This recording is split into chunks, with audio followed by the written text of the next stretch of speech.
Abramos la palabra de Dios en Éxodo, capítulo 13.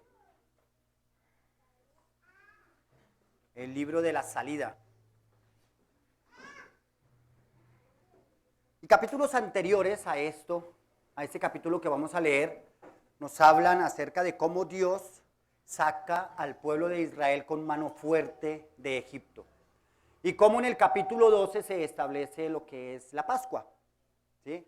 Y el significado de la Pascua, que es pasar por alto, pasar de vosotros.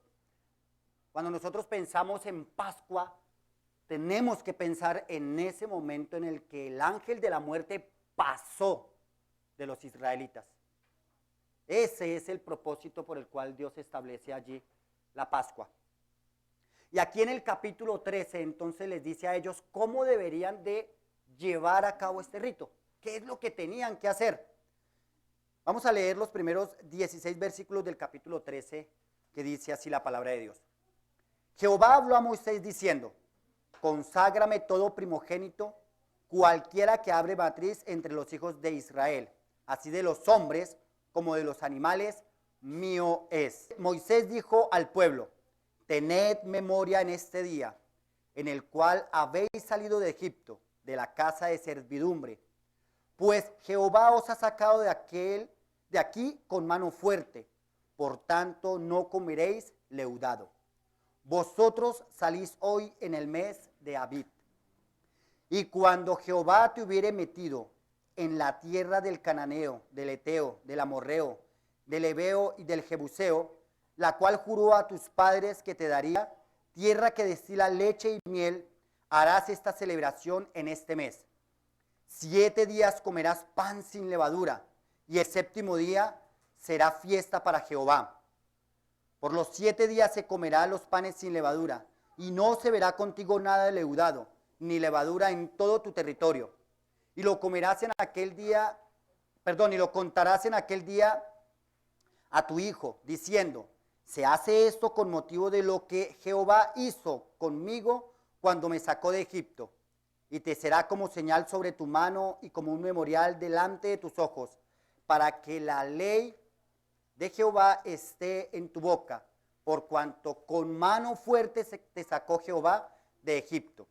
Por tanto, tú guardarás este rito en su tiempo, de año en año, y cuando Jehová te haya metido en la tierra del cananeo, como te ha jurado a ti y a tus padres, y cuando te lo hubiese dado, dedicarás a Jehová todo aquel que abre matriz, y asimismo todo primer nacido de tus animales.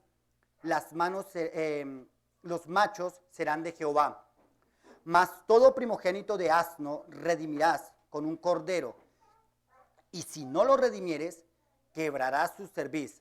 También redimirás al primogénito de tus hijos. Y cuando mañana te pregunte tu hijo diciendo: ¿qué es esto?, le dirás: Jehová nos sacó con mano fuerte de Egipto, de casa de servidumbre. Y endureciéndose Faraón para no dejarnos ir, Jehová hizo morir en la tierra de Egipto a todo primogénito, desde el primogénito humano hasta el primogénito de la bestia. Y por esta causa yo sacrifico para Jehová todo primogénito macho, y redimo al primogénito de mis hijos.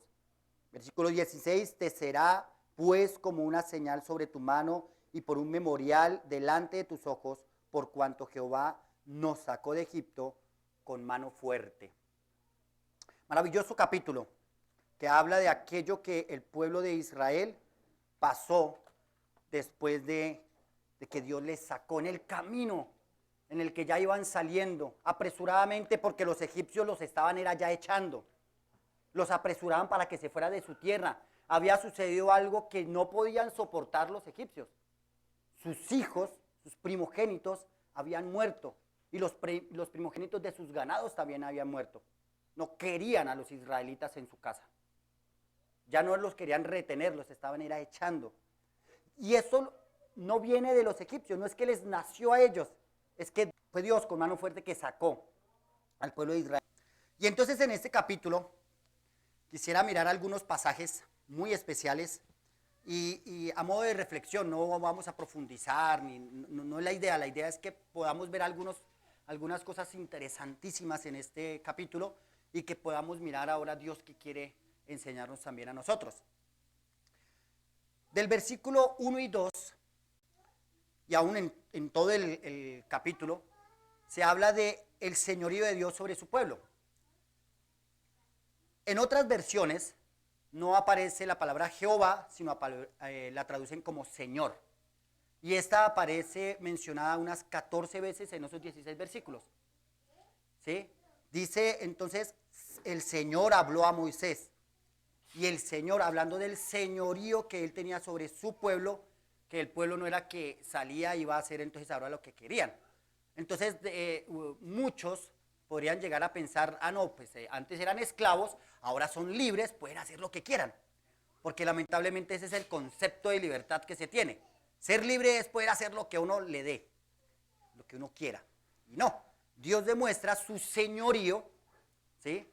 Inmediatamente diciéndoles lo que ellos tenían que hacer. Y lo hace a través de Moisés. En el versículo 1 y 2 encontramos entonces Jehová habló a Moisés diciendo, conságrame. No le dice, me haces un favor, ¿será que de pronto si usted es agradecido le gustaría hacer? No, Dios da una orden de consagrar, de separar. Tenían que ser para él, los tenían que apartar. Y ahí vienen todas esas palabras que nosotros conocemos como santo, ¿cierto? Separar, consagrar. Y eso es lo que tenían que hacer con el primogénito, tanto de los hijos como de los animales. Esa era la labor que el pueblo de Israel debía hacer. En los versículos 3 al 7 se va a hablar del tiempo, se introduce un tiempo para ellos aquí y se habla de una fecha específica y de un día específico. Y entonces quise titularlo Una fecha inolvidable.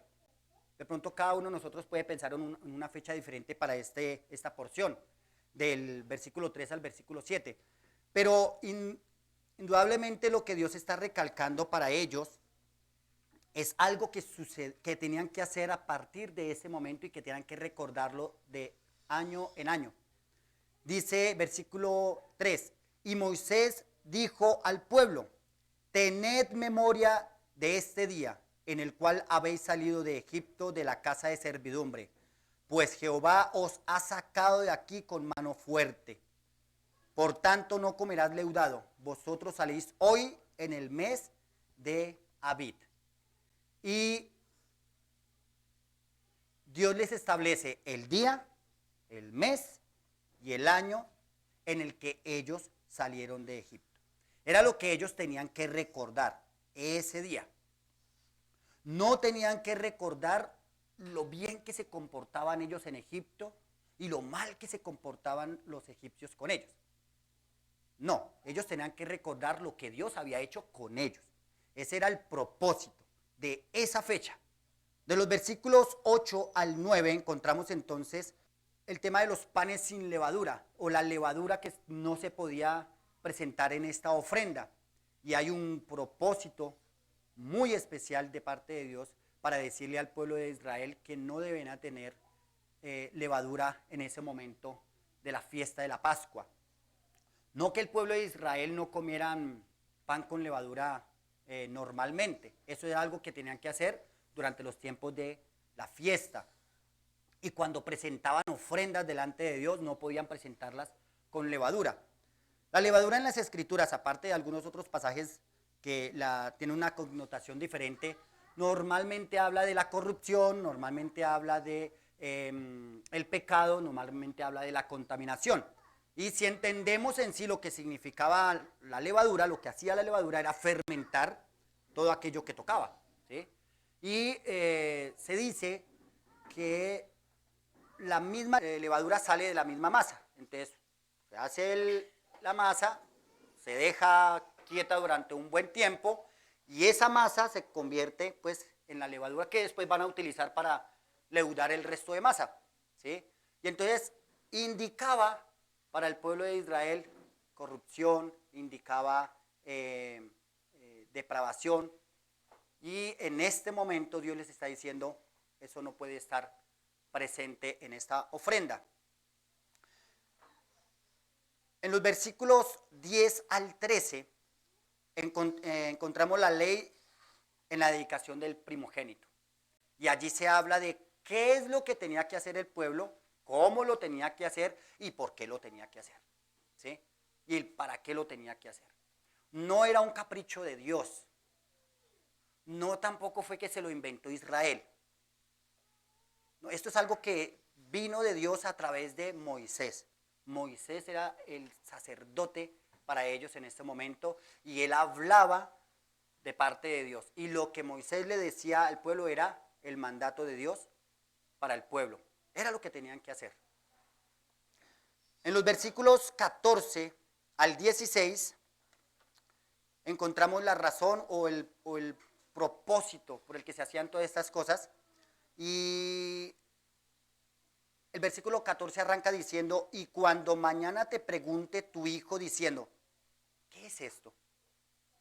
Le dirás, Jehová nos sacó con mano fuerte de Egipto.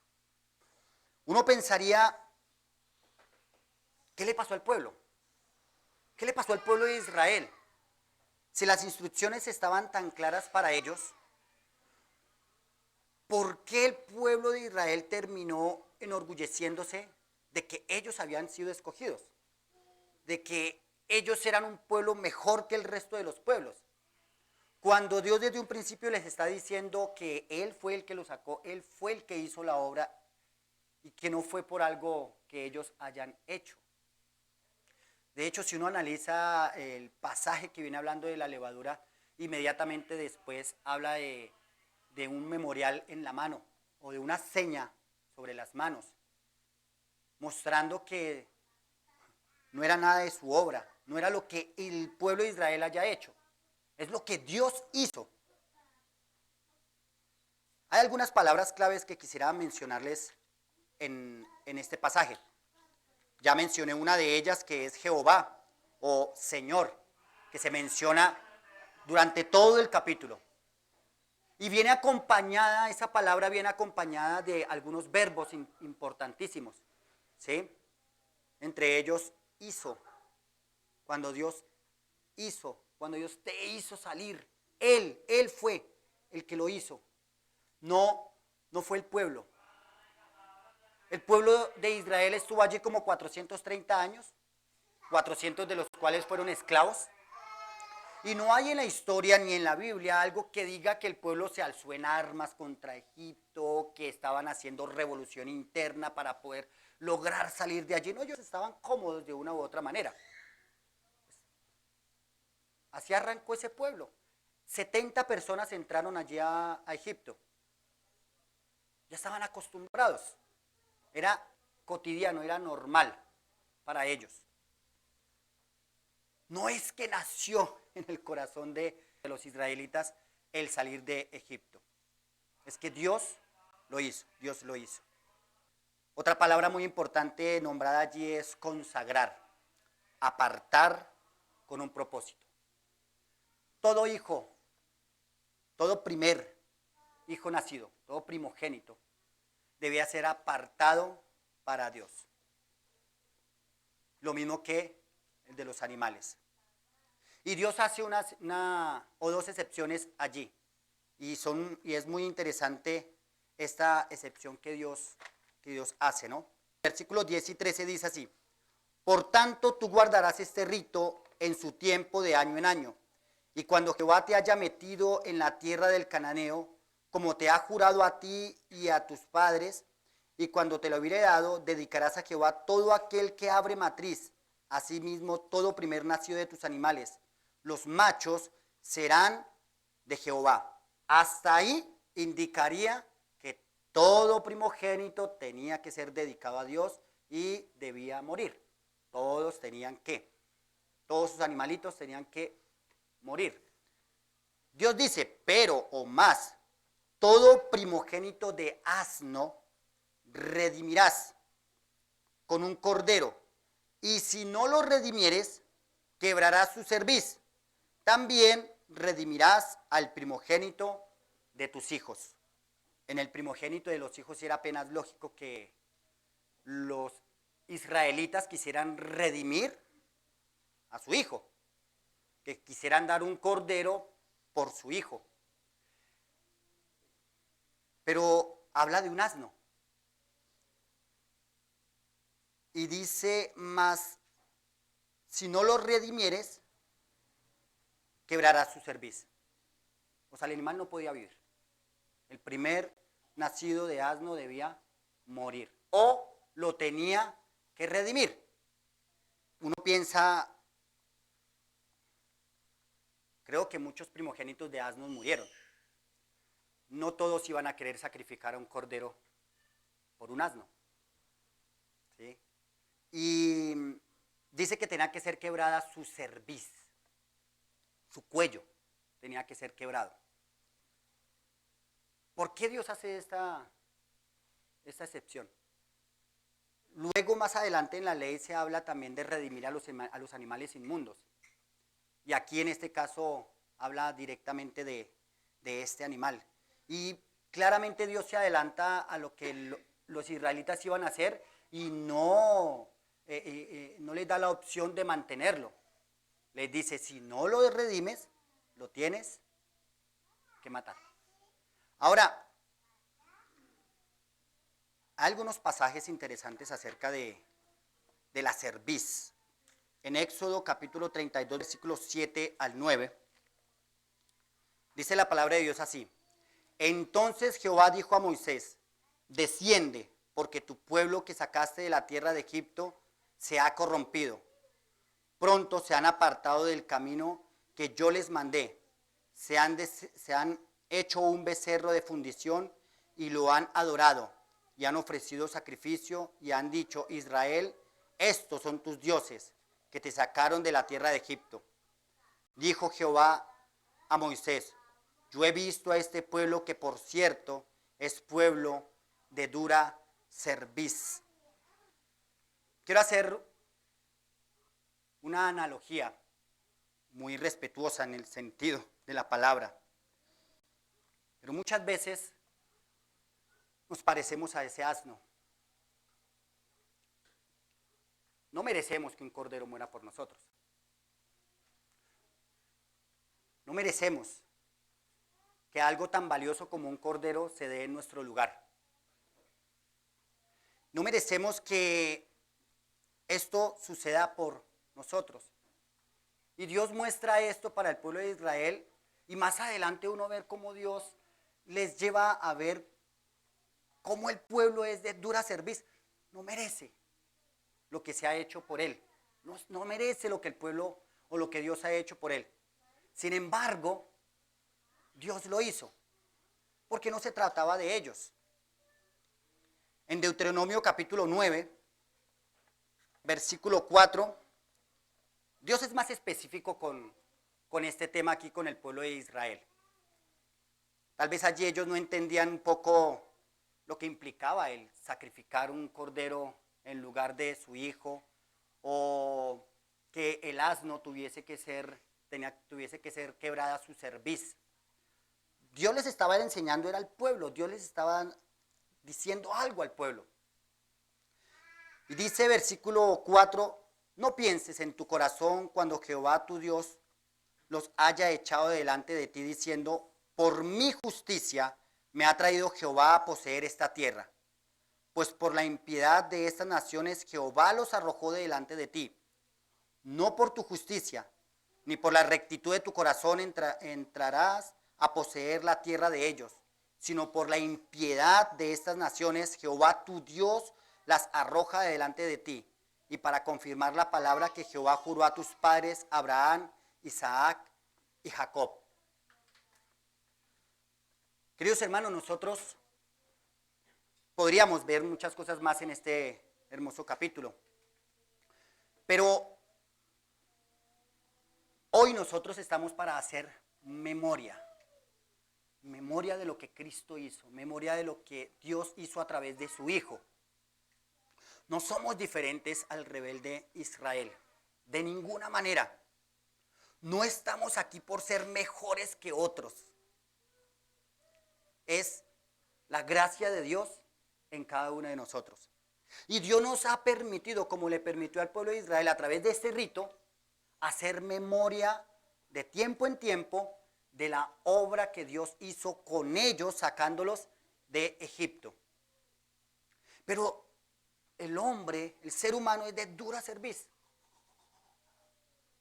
y se olvida pronto.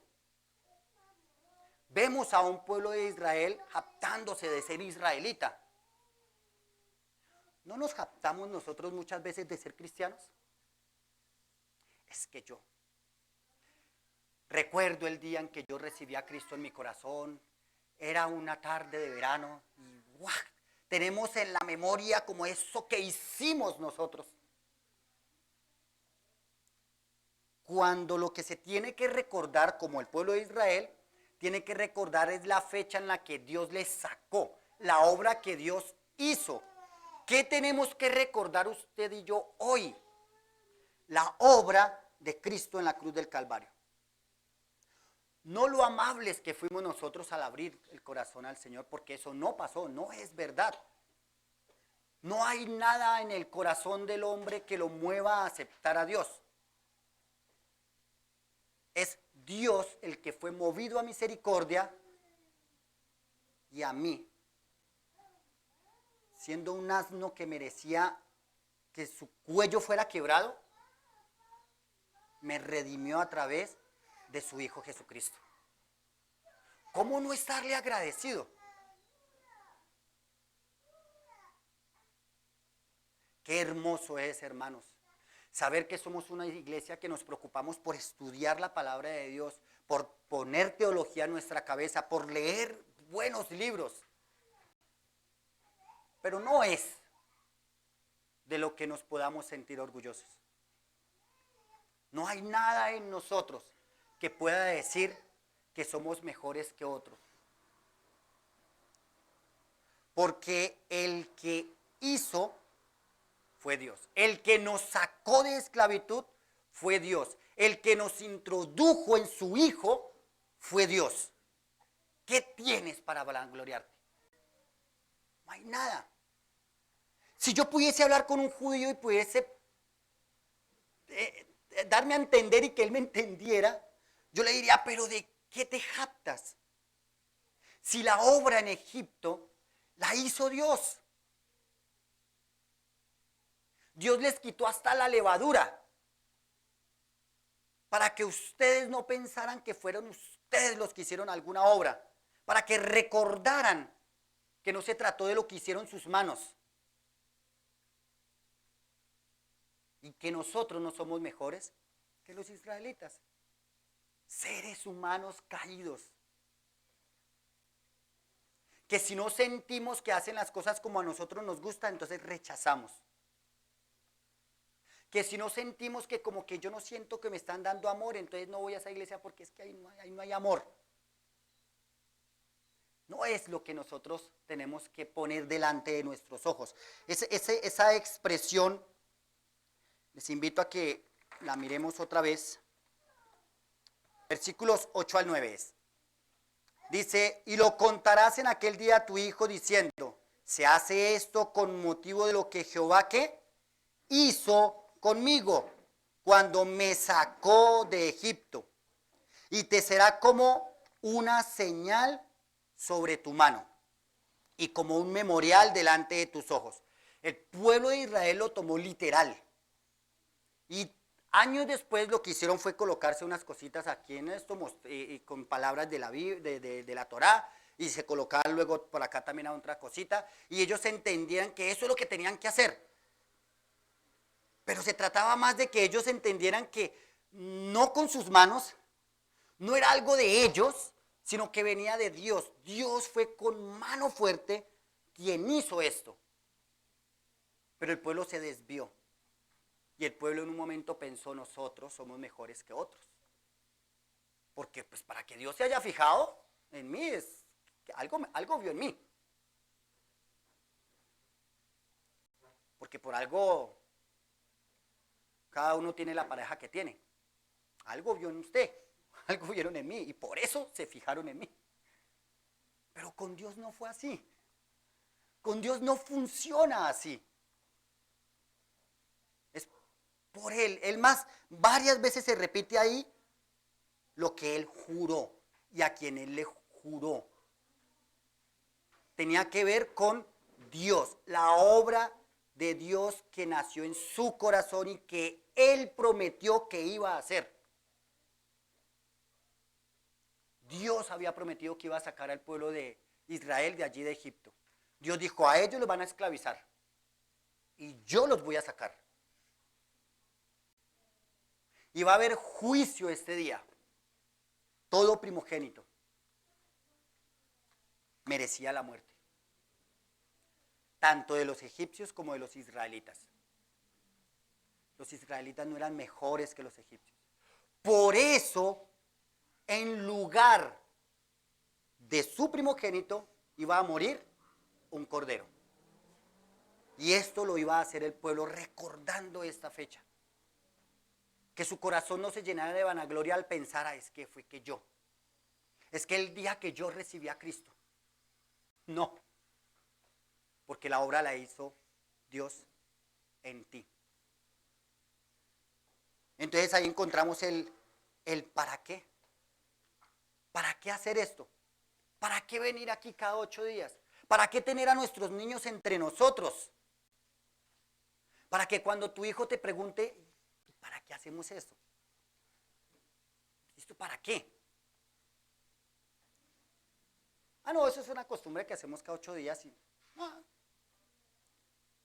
Es para que tú tengas la oportunidad de predicarle el evangelio a tu hijo.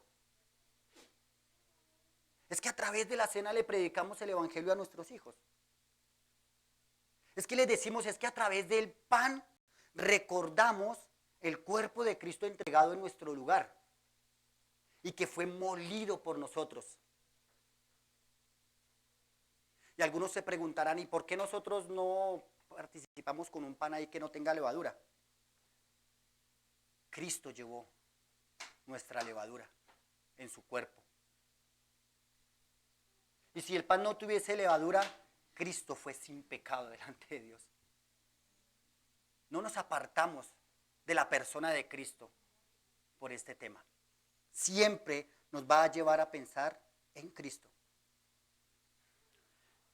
Y en el fruto de la vid, su sangre derramada en la cruz del Calvario, le decimos a nuestros hijos, la sangre del Hijo de Dios fue derramada en la cruz del Calvario en nuestro lugar. Queridos hermanos, tal vez este sea el último día que nos veamos. Tal vez en esta semana alguno de nosotros parta a la presencia del Señor, o todos. Porque la incertidumbre en la que nosotros vivimos es justamente que estamos en tierra ajena.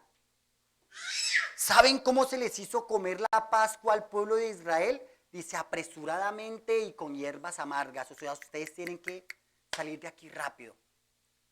Si estamos amañados en este mundo, reflexionemos un poquito y pensemos, oh Señor Jesús, ven pronto. Pero no porque subió el dólar. No porque es que la economía está muy dura, no porque es que este país, esa no es la razón por la cual esperamos a Jesús. Esperamos a Jesús en razón de lo que Él hizo por nosotros.